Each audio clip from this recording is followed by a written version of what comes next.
Leonard Bernstein was born at a very young age in the year 1918. He died in 1990 at a very old age. He is not alive anymore.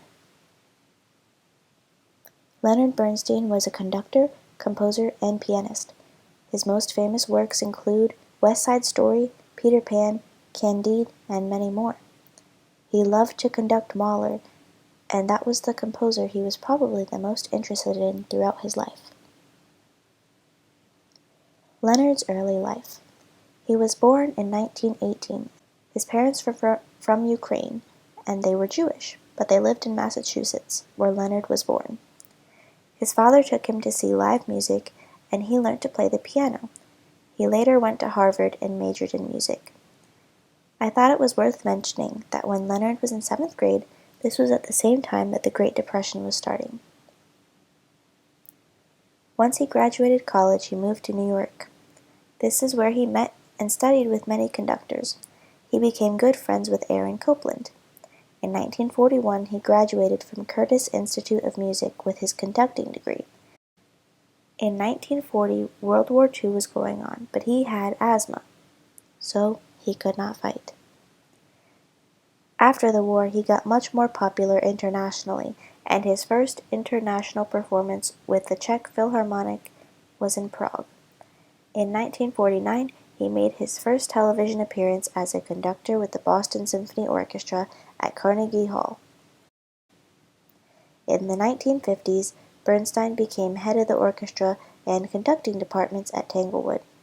A fun fact from this time that I found is that he conducted Symphony No. 2 by Charles Ives, which had never been performed in full before. Reportedly, Ives danced a little jig when he heard it. In 1956, the conductor of the New York Philharmonic died, and Bernstein took his place. Partially because of this, he was named the music director of the New York Philharmonic, which is a position he kept for many years. In 1959, the New York Philharmonic performed Shostakovich's Fifth Symphony in the presence of Shostakovich himself, who was very happy with the performance, and came on stage to congratulate the conductor and the performers. The orchestra went on to record this symphony twice and play many of Shostakovich's other symphonies later on. Leonard Bernstein had a good relationship with the Kennedys. The Kennedys were his fans and his friends. He conducted for John F. Kennedy's pre-inaugural gala and Robert Kennedy's funeral. He wrote the Catter Symphony for John F. Kennedy, and then, when he was assassinated, he conducted Mahler's Resurrection Symphony for full and first time on TV at his memorial. This caused the Mahler symphonies to become part of the standard repertoire for national mourning. In 1965, he wrote Chichester Palms, while taking a sabbatical from conducting to focus on his composing. Bernstein was raised Jewish, but later in life was less religious because he was gay.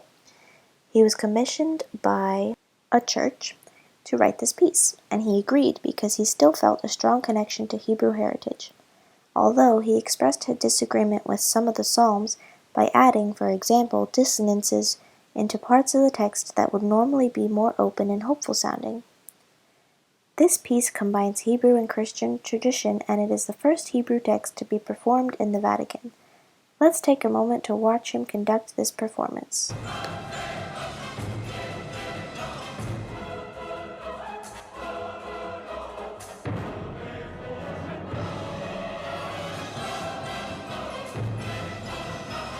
The 1970s. In 1969, he stepped down from being the head of the New York Philharmonic, and he never took up a similar position again.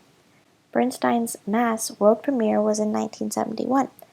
It was a fusion of different religious traditions, Latin liturgy, Hebrew prayer, and contemporary English lyrics.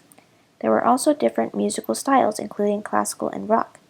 It was originally a target of criticism for the Roman Catholic Church, but in the present day it is seen as less sacrilegious and more of a piece of its time, seeing as it was performed in the Vatican in 2000.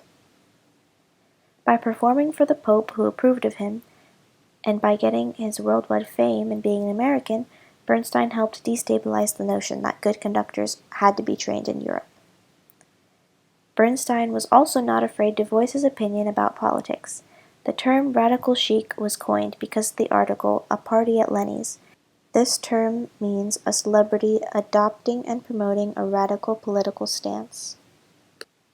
In the 1980s, he continued to conduct, teach, and compose. In 1984, he conducted a recording of West Side Story, which was the first time that he conducted the entire work.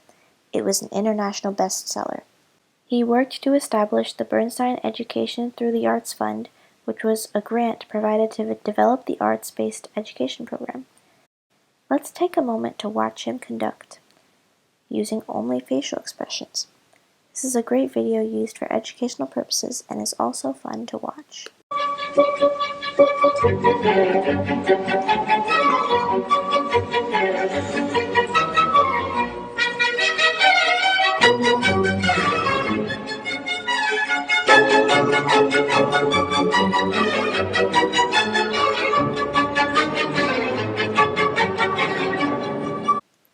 Bernstein made his final performance as a conductor at Tanglewood on August 19, 1990. He had a coughing fit in the third movement of the Beethoven Symphony, but he kept going, and afterwards left the stage, seeming to be exhausted. As we all know, he died when he had the intense and epic battle with Shrek. Just kidding. He died on October 14, 1990, from a heart attack stemming from a type of lung cancer that had been developing. More about his conducting. Bernstein's conducting was described as extremes of emotion. Musicians often reported that he acted the same during rehearsals as he did on concert day.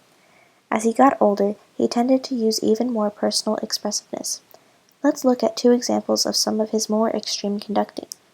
I'm sure that I could never get away with conducting like this, but because he had already acquired a reputation, he was able to do whatever he wanted.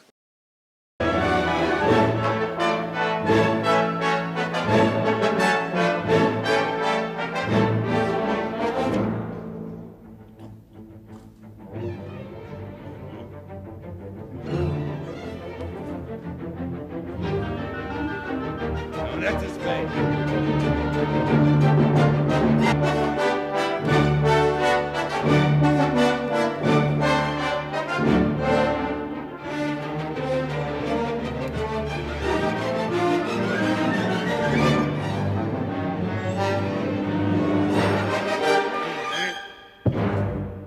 Okay, now that you've all suffered through that, and now that you know the